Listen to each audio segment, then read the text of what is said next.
Eric Hoffer once said, "How much easier is self-sacrifice than self-realization?" Chapter 8.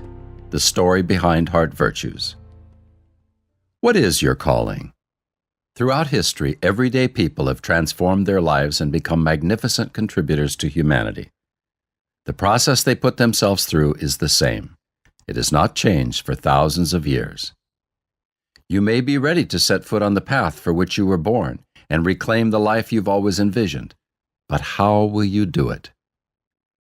One night, when I was 21 years old, I experienced the pain of not knowing the purpose of life, or what to do with my life, with such intensity that it nearly cost me my life. After 9 months with the company, living in an apartment in New Jersey near Newark, I was so miserable I could no longer stand it. I have never actually considered suicide, but that night, I was in so much despair that I could see why some people do. I woke up at 2 a.m. sobbing, curled up in a ball with my fists on my face, thinking, there has got to be more to life than this. I cried out, "Lord, you either give me something to do or take my life because I am not willing to live like this anymore." Within a week, on a ski trip to Switzerland, I met a businessman who saved me from the lucrative but immoral job I had. I was so delighted to leave the large semiconductor corporation to start my own company writing artificial intelligence software, but the elation didn't last long. I was very successful and had lots of fun, but I know now that money and fun are a poor substitute for having the skills to create meaningful, fulfilling experiences at will. Again, I was disillusioned. That is when I stopped looking for fulfillment from the outside in and began seeking from the inside out. I became a monk and discovered a system that works like mathematics to create that fulfillment. I don't want anyone to endure that pain that I felt when I was 21 years old. That is why I'm committed to seeing that you have absolute clarity and confidence about your calling in life and why you are here. In order to express this commitment, I have created presentations and coaching programs for each step of the process.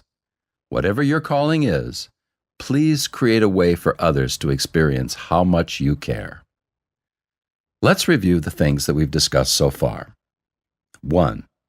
Each person has one specific heart virtue that is creating his or her values, beliefs, and behaviors from the inside out. Our heart virtue is indestructible, immortal, invincible, and non-negotiable. It is not a characteristic you have, it has you. 2, we cannot change ourselves or others. The harder we try, the less we change. Others will resist if we try to change them.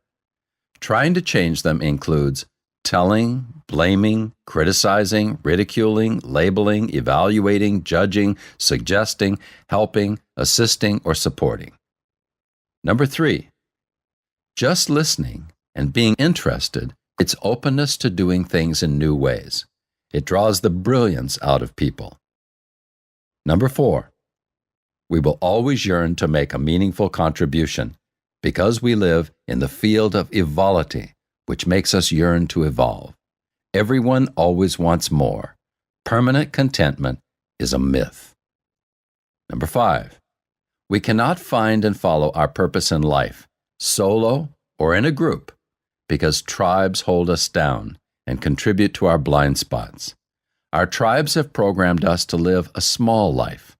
We have a blind spot that gets in the way of our greatest contribution because our brain's prime objective is survival, not fulfillment. 6, what does work is one-on-one mentoring. Instead of doing things solo or in a group, if we seek out mentors who we admire and who inspire us, these one-on-one relationships will naturally empower us to live a meaningful, fulfilling life. 7, our heart has a brain. We can use it to identify the kind of lifestyle, mentors, career, and relationships that will give us meaningful experiences. 8, our goosebumps and rage experiences guide us to our true passion.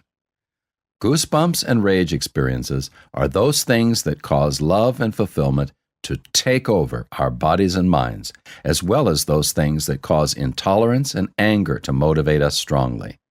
Taking an inventory of these two experiences lifts the veil from our eyes and allows us to see who we really are and what drives us. Goosebumps and rage are the results of our heart virtue being fulfilled or violated. Greg's story, Burning Desire. The burning desire to figure out life blazed in me at an early age. As a child, I was more interested in how toys worked than I was with playing with them. It seemed I always had to take things apart and put them back together before I could enjoy playing with them. My favorite gift was always a tool, a screwdriver, hammer, or voltmeter, something that could help me understand how things work on the inside. I can trace this desire back through my marriage, my years as a monk, years in artificial intelligence programming, flying planes, getting a degree in electrical engineering, studying quantum physics, and the wild partying of a driven teenager. In fact, I can trace this yearning back to my earliest memories. The first memory I have in this life is of a decision I made when I was 2 years old. I only have one memory from that period of my life. My parents had taken my 4-year-old sister and me to a small office building. While we were playing in the reception area, my parents met with someone in the other room. It was very quiet. The receptionist was cordial but solemn. I don't remember my parents coming out of the room. I just remember walking down the stairs and out the front door and standing on the sidewalk outside the office building with my mother holding my hand. She said a few words to my father.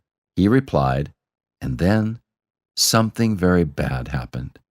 My father walked off to the right across the street and got in his car. My mother walked off to the left, holding my sister's hand in her left hand and my hand in her right. I remember thinking as I stepped off the sidewalk, my father isn't coming back. This isn't right. By the time we had made it across the street to our car, I knew this was permanent. It was as if I left the curb as a carefree 2-year-old and arrived at the car as an adult with great responsibilities. When I left the curb, I was in a panic. My father's gone. How will we survive? By the time I reached the middle of the street, I was numb and confused. By the time we reached the car, I had calculated what I needed to do for my family in order to survive. During that walk to the car, it was as if I were being dragged down the left fork in a road. The right fork led to my father's car, and the left fork was my mother, sister, and me.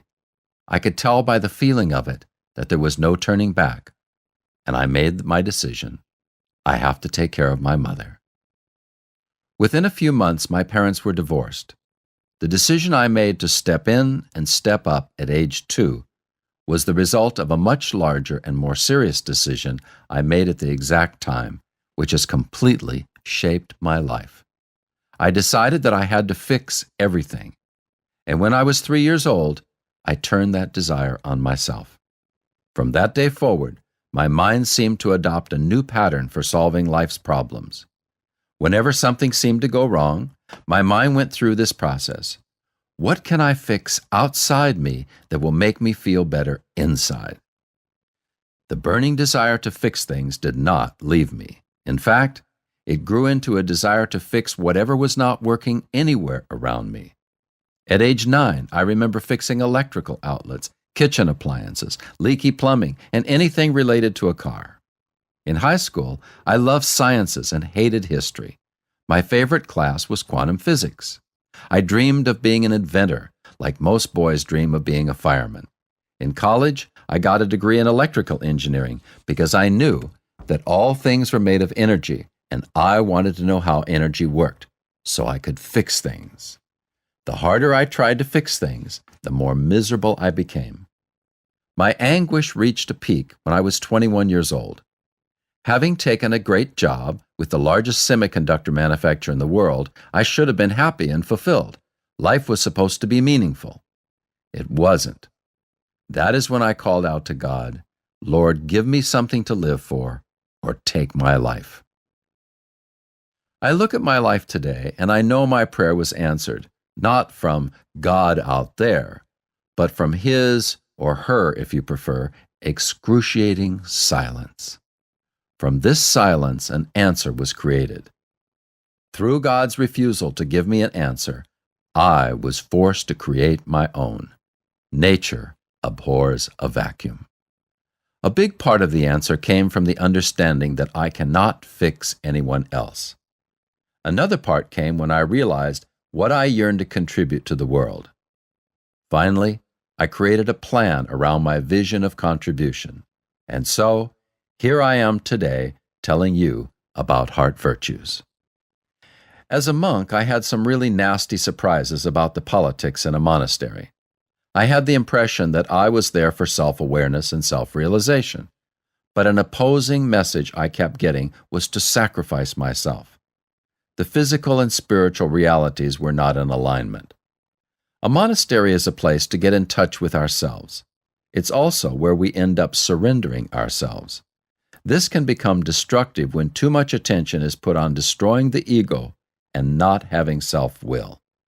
I couldn't reconcile the destruction of my ego with the goal of self-realization. I felt constantly out of alignment, and that led me to immense frustration. Then I learned to let my heart guide me, using my ego as a tool. I trust my heart and train my brain. There are different kinds of alignment. When our thoughts are in alignment with our actions, we are reliable. When our thoughts are in alignment with our spiritual purpose, but our actions are not in alignment with our spiritual purpose, we are confused and unpredictable. That is why people who are into metaphysics often can't seem to make a living. The spiritual and mental are aligned, but the physical isn't. If the physical and mental are in alignment, we will likely do great in the corporate arena. For me, it's more important to align physical and spiritual. Aligning my physical life with my spiritual life seems to cooperate with my soul's purpose for taking on a physical body. When we are physically and spiritually aligned, we make successful entrepreneurs because we can take our spiritual gift into our physical world. I realized that my high level of stress in the monastery was a kind of intolerance against this lack of alignment. People often ask me, "Why did you leave the monastery?" I explained that the first 5 years were fantastic, some of the best of my life. But then what happened was that I started to experience symptoms of stress because I was sacrificing my principles and convictions too much. For me, being in a monastery was a very dehumanizing process. It was as though I were living for the day I would die. I was sacrificing experiencing life, hoping that on the day I died, I would have earned some great experience after life. I was sitting at my desk one day, and suddenly, it was like a fuse literally snapped in my head. The stress had become too much for me. I felt imprisoned. I was forcing myself beyond what is healthy. I talked to counselors, and they sent me away for a retreat in the mountains, where I sat in nature for a while to regain my composure. And that was the beginning of the end of my life as a monk. Going through the gates. I have always considered myself to be unbearably average. Average height, average looks, average weight, average middle-class life. We all seem to think that we are just like everyone else, that everyone else experiences just as we do. After 7 years in the monastery, I had a discussion with my spiritual counselor because I could no longer feel God's presence. Fighting back the tears, I pled for understanding. I don't love God. My heart isn't into anything. I go through the motions but can't feel anything. His response was stern and mildly sarcastic. You attend a 6-hour meditation every week, and you participate in everything here. Those are not the actions of a man who does not love God. I tried to remind myself that loving God, even when I feel no love for God, is still love for God. But it wasn't helping. They don't talk about it, but 80% of the monks end up leaving eventually. And since I thought I was just average, I figured my time had come. A few weeks later, as I was walking the path from the monk's kitchen to the monk's office, the eldest and most respected monk said to me in passing, "A bird should not say I will be a dog." My frustration permeated everything, so I thought to myself, what did he mean by that? I knew what he meant. They had been trying to tell me for years that I was not cut out for that lifestyle. "You're so stubborn and so ambitious," they would say. Or, "Being a monk is not a question of willpower, Greg. It's a question of temperament."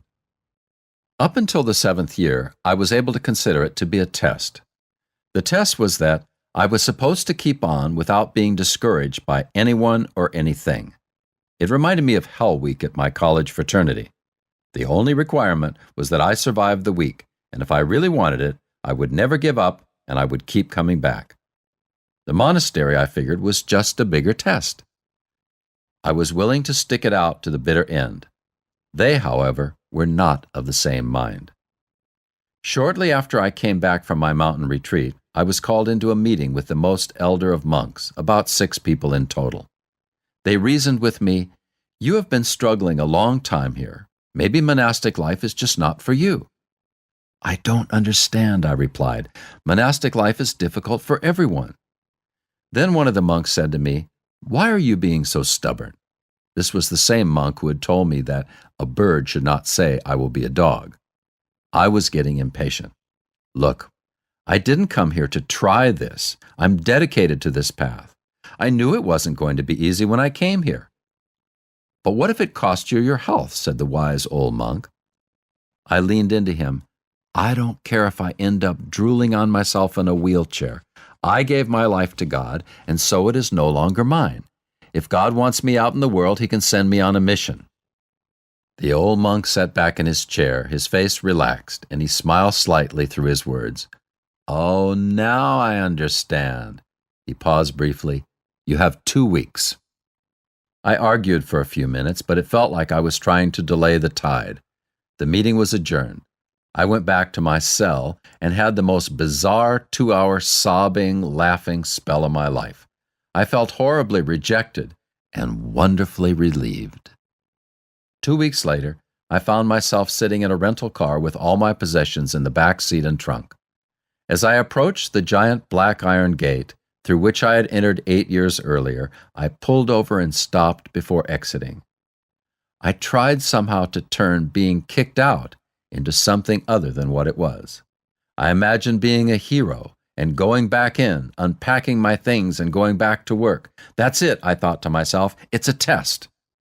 I got out of my car and went straight to the office of the old monk. "I'm not leaving," I said sternly. "I am going to unpack my things and go back to work." He was silent for a moment. Just as I was about to consider his silence as consent, he said, "You took 4 vows, did you not?" "Yes," I responded. "And what are they?" he said dryly. "Chastity, simplicity or poverty, loyalty, and obedience," I replied. "Consider this to be an act of obedience," he said as he looked at me squarely.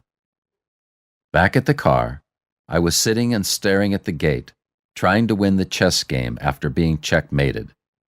The reason I was so conflicted about leaving was because of an experience I'd had 8 years earlier, in the same spot where I was sitting in that car. It was the day I entered the monastery, and it was one of the most beautiful experiences of my life. Driving through those same gates 8 years earlier, I had heard the most beautiful voice say to me, "Welcome home." It was so tangible and real that I turned to the driver next to me and asked if he had heard it. He had not. My heart thrilled that day. I was so grateful to be home forever. As I sat there in the car, staring at the gate, I reached deep inside myself for some explanation. I know that voice was real. It was the most real thing I have ever experienced. How can I leave? This is home. I'll just have to pull over and sob, I thought. Perhaps a half hour passed. My mood became dark and heavy. What will I do?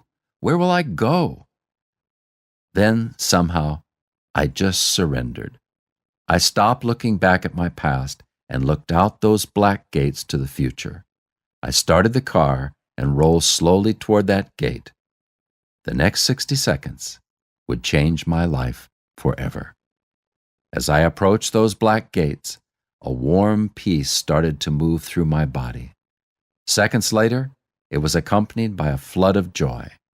As I passed through the gates, a giant rush of love went up and through my body as I heard that same beautiful voice say the same words, "Welcome home." Every cell of my body was singing. I was dancing in my seat as I drove down the winding mountain road. I thought I was leaving all my brothers and sisters for an empty world. In reality, I was leaving behind the few hundred for a few billion. I had been totally in delusion, thinking that God is more present in monasteries than in the world. This experience was the first of many in the following months that moved me away from my tribes. In this instance, it was my own internalized tribal thinking that kept me immobile. I wanted to fit in. I was afraid of the unknown. I was retreating from my true soul's passion, which was to teach the world the power of knowing one's heart virtue, and learning to truly listen, speak courageously, and make a contribution. The monks were my mentors. Each in his own way guided me toward the extraordinary life I lead today. Especially my dear friend the old monk, who cared more for me and about me than I dared imagine. He redefined for me what caring for others can mean. Do not be surprised if, like my mentors, your mentor points you in a direction that you long for, yet fear at the same time. Aldous Huxley said, "Facts do not cease to exist because they are ignored." Chapter 9.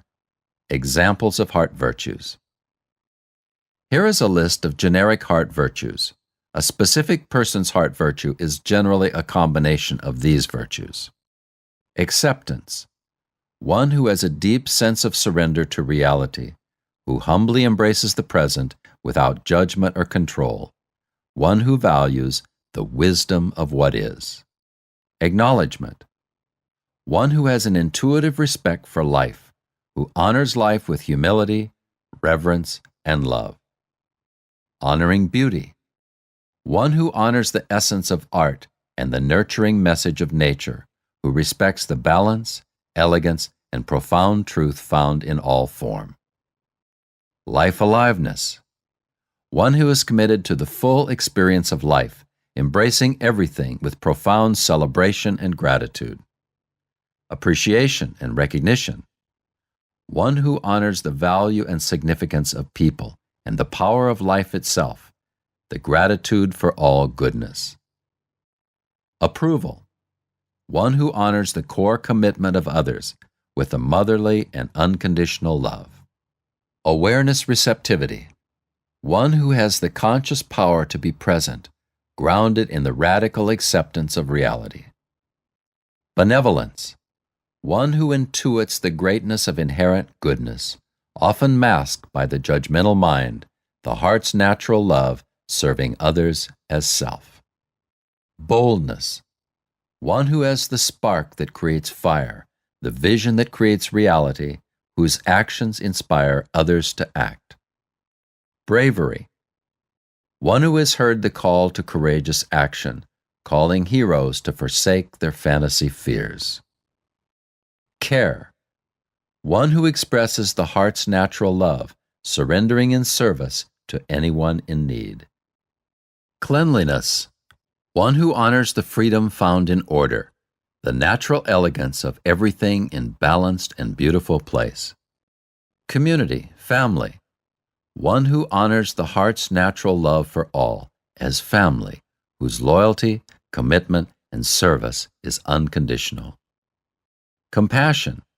One who honors passion for others, combining the qualities of selfless love and service. Connection. One who honors an intuitive sense of love beneath the delusions that separate one and others. Consideration, thoughtfulness. One whose esteem and instinctive concern for others is larger than oneself. Conviction.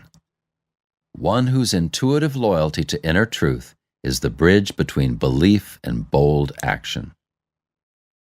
Dependability, reliability. One who honors the connection between one's small self and the larger self as represented in love and loyalty to others. Dedication. one powerfully and passionately committed to a cause, connecting the small self to something larger. Embracing, one who understands fierce false sense of isolation and includes others in its expanded love, the unconditional one who will end war. Empathy, one who feels for others as for self, leading to the unity of friendship, family, and the freedom of fearlessness. Encouragement, one who inspires the hearts of others, the chief power of parents, the mirror of the innermost soul. Equality, respect, one who honors all with the recognition of the power and nobility of their innermost self. Fairness, justice, one committed to honoring the just laws of life, consistent, ethical, high-minded, and balanced. Trust, one who intuits the proof of things unseen, the inspiration which goes beyond belief, the absolute truth beneath the relative world. Forgiveness, one who honors the message of mistakes and accepts the fact that beneath unreliable behavior is the reliability of the blissful spirit. Freedom, one who honors and embraces the right of everyone to life, liberty, and pursuit of happiness. Friendship, one who honors love as the bridge to an ever-enlarging sense of self, supporting and sympathizing with the struggles of others. Empowering, one committed to awakening the power of others, the hallmark of personal security, complementing rather than competing with others. Generosity, one who honors the value of others, whose desire is to empower and enlighten them with the tangible bestowal of one's love. Gratitude, one who honors and appreciates all expressions of love, who sees the giver behind all gifts. Harmony, one who honors all loving connections, an intuitive appreciation for the oneness beneath often brutal duality. Honesty, sincerity, one who honors truth and transparency, believing virtue triumphs over vice, love over fear. Honor, one who exercises an inner commitment to the beauty and power of truth, in whose high-mindedness all virtues shall triumph. Hope, faith, one who honors an intuitive faith in the future, confident in the ultimate triumph of truth and love.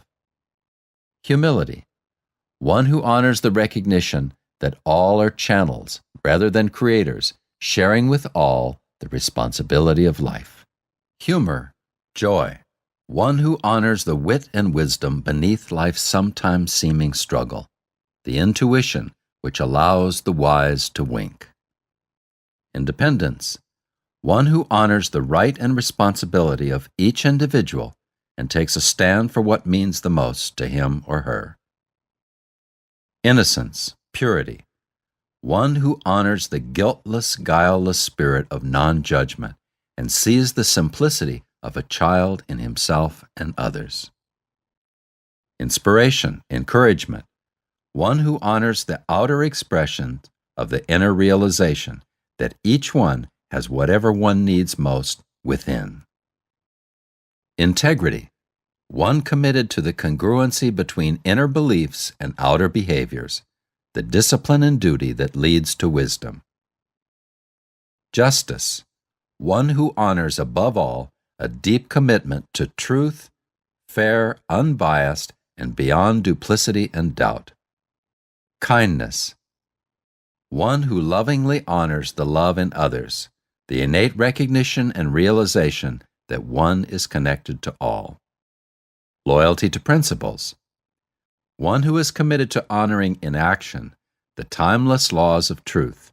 It involves service and, most challenging, the surrender of self-sacrifice. Loyalty to people, one committed to others, honoring the value and virtue of another as oneself. Motivation, one who honors the value of motive as it translates into action, the power of purpose. Nature, one who honors the beauty, perfection, and meaning of our Mother Nature, whose laws are the laws of life. Nobility, one who honors the highest of human truths, valuing virtue, character, and commitment on its journey on the high road. Openness, one who intuitively trusts the transparency of truth, far from the fear of closed, less faith-based minds. Passion, one committed to honoring the energy of the heart expressed by heroes and those who love life. Patience, tolerance, one who honors others with the same understanding as he affords himself, the love behind all labor. Peace, harmony, one who honors above all the tranquil and natural which reign over all artificial with beauty, truth, and love. Perseverance, one who honors the indomitable power of persistence, the intuitive realization that the race shall be won by the steady, not the swift. Power, one committed to channeling the purity of power, demonstrating that the impossible is always inevitable. Protection, one who honors the devotion and duty of the strong to the weak, the joint responsibility to serve others as one shared self, and who would shield others from harm with their own body. Receptivity, one who honors the awareness and openness to life's virtue and value, the basis of insight, intuition, and genius. Recognition, one who honors the intuitive response to truth, who ever seeks the roots of the real. Relaxation, one who is intuitively committed to being calmly active and actively calm, open to the beauty of each moment. Reliability, one who is committed to honoring truth in action, who knows that dependability is its own reward. Respect, one who honors the equality and common inspired origin of life, who has a reverence for the rights of everyone. Responsibility, duty, one who has a sacred commitment to serve others with one's completely accountable actions. Thus, one's example becomes the great gift to all others.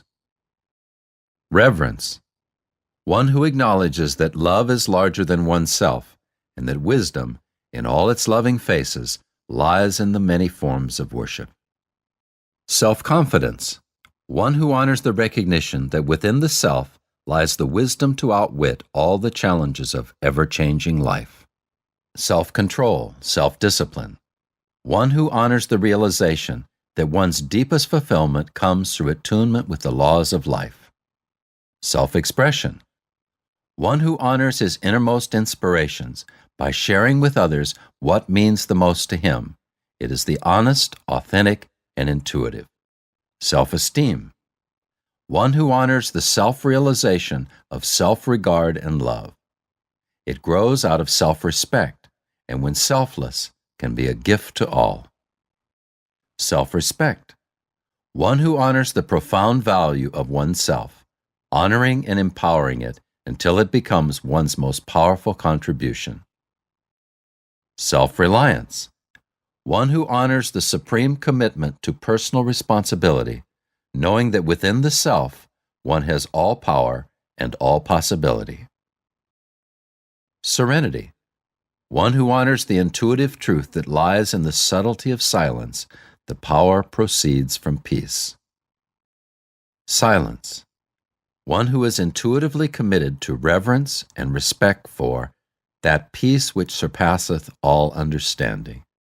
Sincerity, one who shares an intuitive openness to the forever changing face of truth, simple, childlike, ever willing to learn.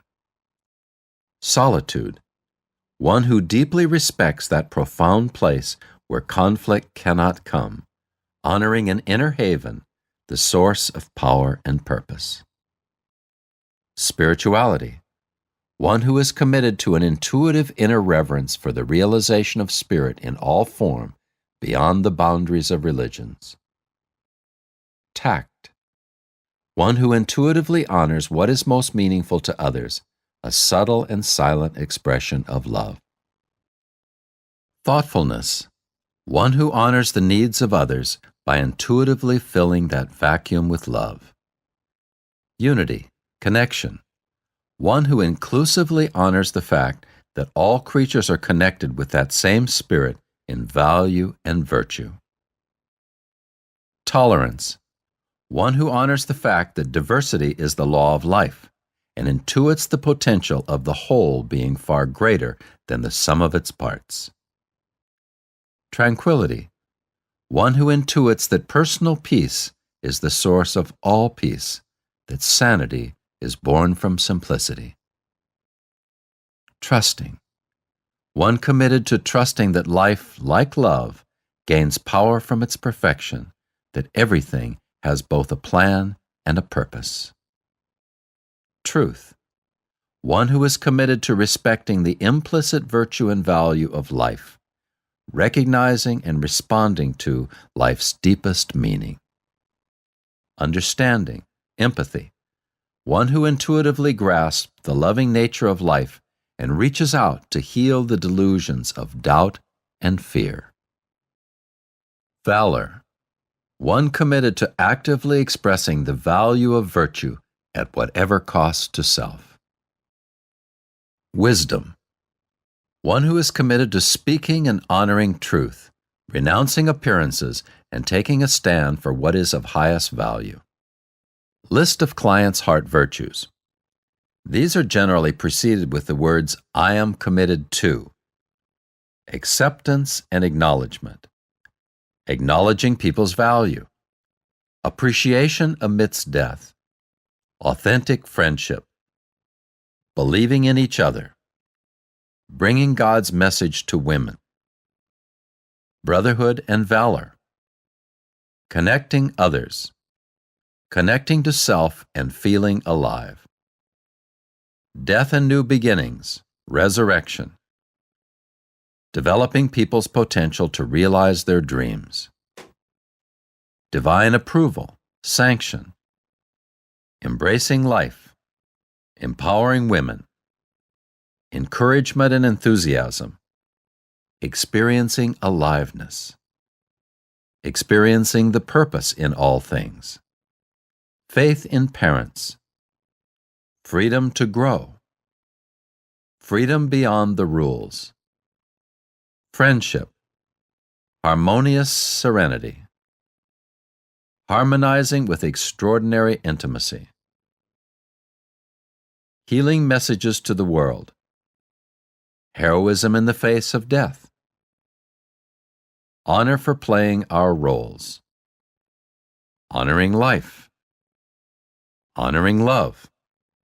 Honoring the mentor. Inspiration and admiration. Inspiring aliveness. Integrity and inspiration. Intimacy that leads to clarity. Leadership and teamwork.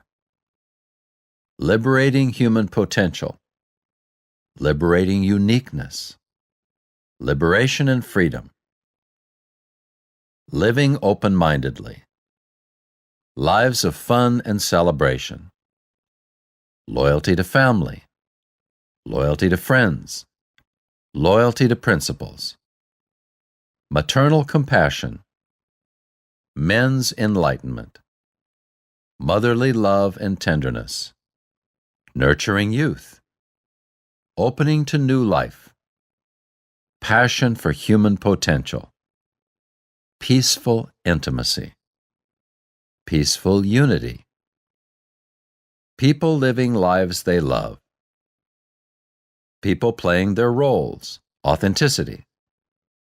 Perseverance in friendship. Perseverance that leads to trust. Personal grace. Playing a role for others' entertainment. Positive communication. Powerful one-on-one partnerships. Realization of wisdom. Recognition and acknowledgement. Recognition and honor. Redemption rising from the ashes. Respectful romances. Resurrecting the underdog. revealing divinity, revealing purpose, revealing wisdom, reward for merit, sacrifice for spirituality, martyrdom, self-authenticity, self-confidence, self-esteem and evolution, self-exploration, self-expression, self-expression and acknowledgement, self-realization and reward, self-realized power, self-recognition, self-reliance, self-worth, spiritual integrity, standing for others, brotherhood, standing for the truth, stepping into manhood, surprising power, taking a stand for your truth, taking a stand for what's most meaningful to you, transforming diversity, truth and acknowledgement, truth and dependability, unique, authentic expression, unity and communion, upholding the truth, vulnerability that reveals truth. Alan Kay said the best way to predict the future is to invent it. Chapter 10, Heart Virtue Success Stories. With the realization of your heart virtue, you are ready to create your vision. A vision is your powerful hallucination of how you will contribute to the world. This chapter tells the stories of the moment when several people realized their heart virtue and created their visions. Here are 6 stories of individuals who have discovered their heart virtues, created visions and mission plans, and are now contributing despite internal and external obstacles. As I said in the chapter about tribes and blind spots, following your heart virtue is not easy at first, and yet somehow it seems natural and effortless. These stories are meant to inspire and encourage amidst sidetracking circumstances. Jason, I care and I matter. One evening, I was called to speak to a group of people living in a substance abuse clinic. Most of the people in the audience were in their early 20s, but a few were a bit more mature. One of these was Jason, who was around 50 years old. I didn't know what drug Jason had been abusing, but I could see in the way his body slumped on the couch and the expression of abject misery on his face that he had beaten himself up inside and out. Throughout my presentation, Jason remained in an almost fetal position on the couch, his body language screaming, "There's no hope for me. I want to die. Why bother?" I knew a little of Jason's story. I knew that Jason and his big brother had started a company together. The company had taken off over the last 30 years and become a fantastic success, bigger than either man had imagined it could be. Then a dispute between his brothers grew and eventually exploded into a vicious lawsuit. At the end of it, Jason had lost his share of the company. He had spent a fortune on legal proceedings and was watching his funds dwindle as he wasted away in a drugged-out stupor. He had finally pulled himself together enough to stop using, but his outlook on life was completely colored by the betrayal and the loss he had suffered. When it came time for me to work with someone in the group to help each determine their own heart virtue, I asked Jason if he would like to be the first so I could show others the process. He agreed. Together we walked through his experiences of goosebumps and rage until a theme emerged. We had discussed Jason's heart virtue as being liberating abused children. At this point, Jason began to sit up slightly, but still had a look of pain and resignation on his face. We began to explore ways to contribute to the world by liberating abused children. "How can I do that?" he asked me near tears. "I don't have a business anymore." "Start a new business," I suggested. "But how? Before I had my brother's money to start the business," he argued. "You can start a new business," I encouraged him again. "Just take the first steps and see what happens." Eventually, I won the inside-out versus outside-in wrestling match.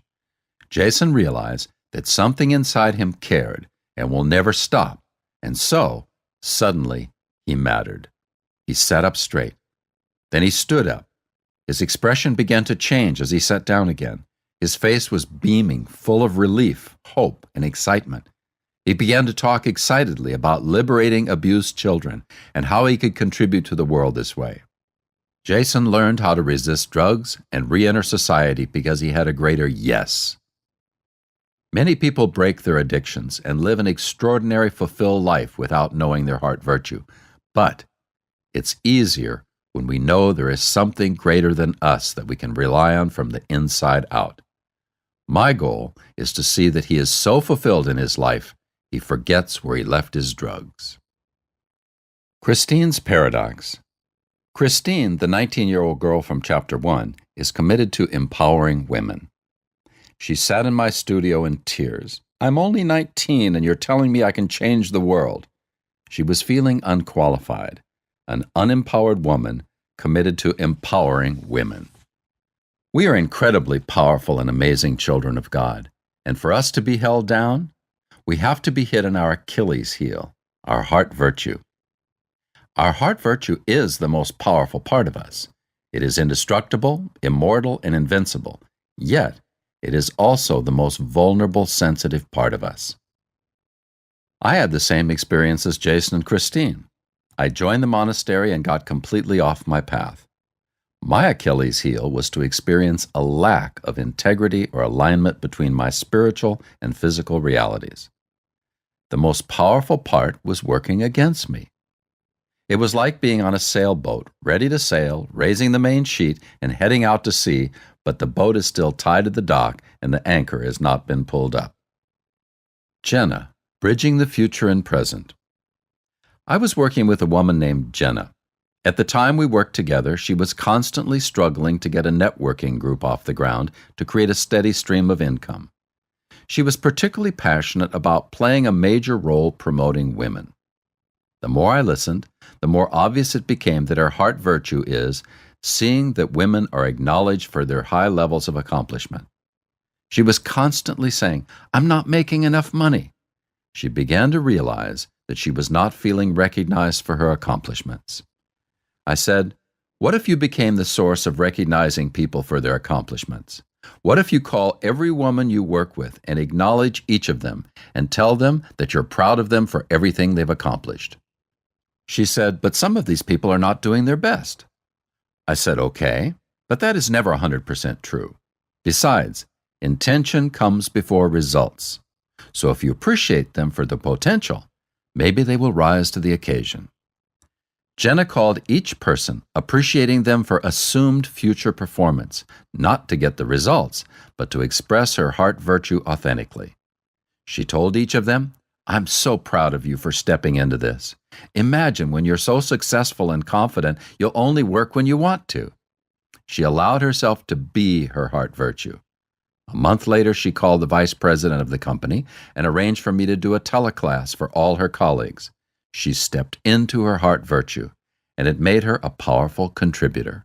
She is now a very successful role model in her company, and more importantly, she loves her life. Living his message. One of my clients is a paraplegic. He had been a very successful athlete, but he had an accident.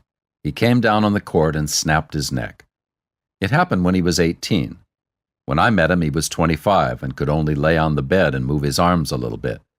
But when he spoke, I could hear a poetic potential in his voice.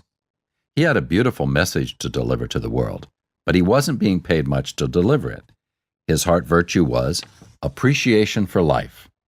He was the kind of guy who could not handle killing anything, from animals to trees to bugs to a child's beautiful dream. In the beginning, this man was talking about how people should appreciate life. I said, "What is your most tear-jerking winning story about life?" He told me about the time he went skydiving as a paraplegic. He's committed to appreciation for life, and he ended up being a paraplegic, which is a position where people have a good reason not to appreciate life. He said to me, "I don't know why I can't communicate my message effectively." I shared with him the 4 building blocks to powerful presentations. 1, winning stories. 2, quotes by famous heroes. 3, experiential exercises. And 4, powerful interactive questions. We talked about using winning stories and quotes by people who have inspired him in his presentation. I encouraged him to take his audience through an experiential exercise that conveyed his message, and that gave them the experience of his theme. We built questions about the experience he was trying to convey to his presentation.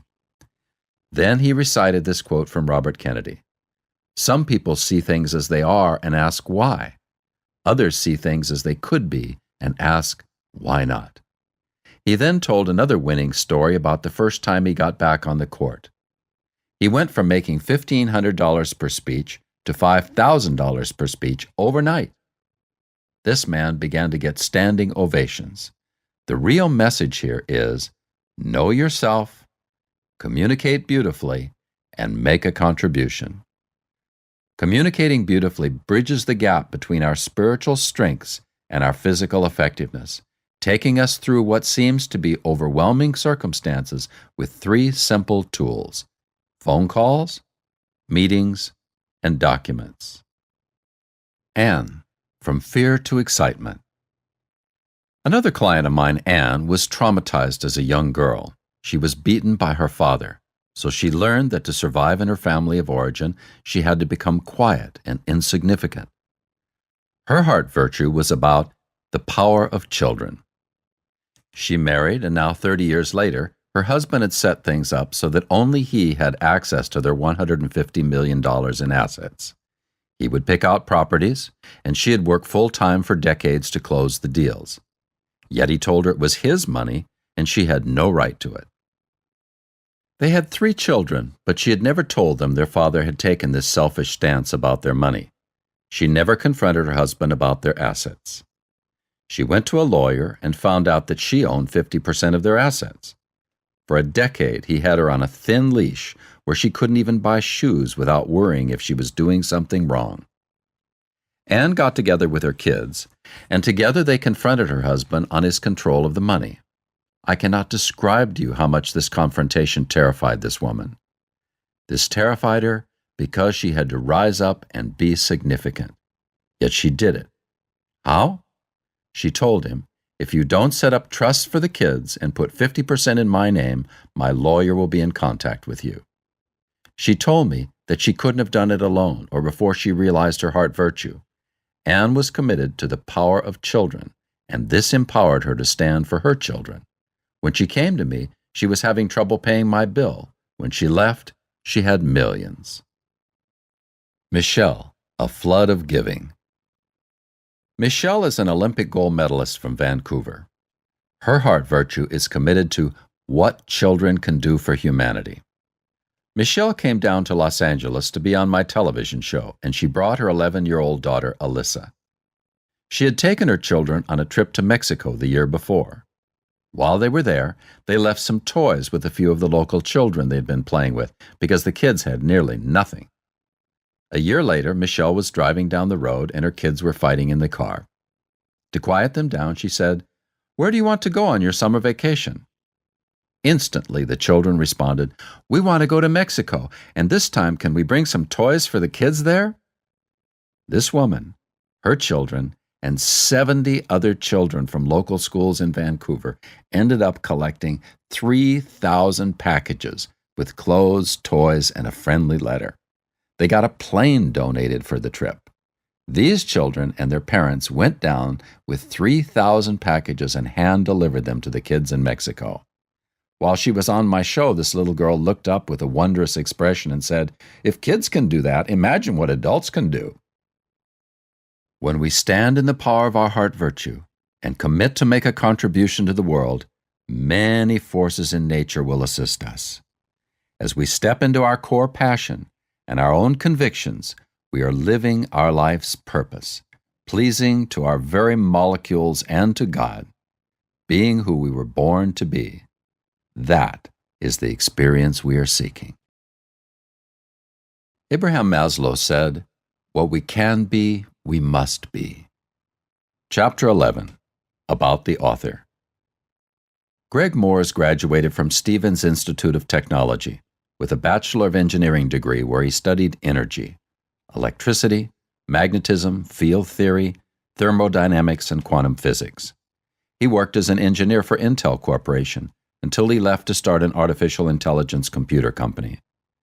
In 1988, Greg moved to California to become a monk. For the next 8 years, he sought extensive spiritual training, logging over 12,000 hours in silent meditation. His fascination with human potential led him to research the lives of history's heroes and what they did to live such beautiful lives. He created a 3-step training program based on his findings. Greg's studies and his spiritual vocation are balanced with a passionate love for experiential psychology. These are his tools for empowering others in their career and their relationships. In 1998, with a clear vision of what he was meant to do in life, he founded Life Camp Incorporated, a personal training, coaching, and consulting company. Through his services, Greg trains adults to live successful, fulfilling lives. When participants are able to uncover the virtues that are most meaningful to them and their hidden gifts, they can share them with others. And in the process, they will be richly rewarded. Through his Life Camp training sessions, he leads participants through a courageous and awakening journey to uncover their deepest passions and understand why it is so important to embrace them. Life Camp training sessions are designed to bring out each individual's brilliance toward more fulfilling lives, careers, and relationships. Greg is also an accomplished speaker and facilitator for experiential workshops and seminars. His topics include finding your purpose, marriage, communication, parenting, and addiction and intervention. He offers books, workbooks, audio CDs, articles, videos, private and group coaching, and he also trains coaches and speakers. Those who are interested can be trained and certified in the Life Camp coaching process to identify their clients' heart virtues and show them how to create meaningful experiences in their lives. Greg's techniques are most effective with people seeking personal empowerment. His clients have included at-risk teens and their parents, Olympic gold medalists, Academy Award winners, Grammy and Emmy Award winners, religious organizations, and networking groups. No matter whom his client, they will discover and create the life of fulfillment they yearn for. For more information on Greg Moores and the services he offers, visit http://www.lifecamp.com.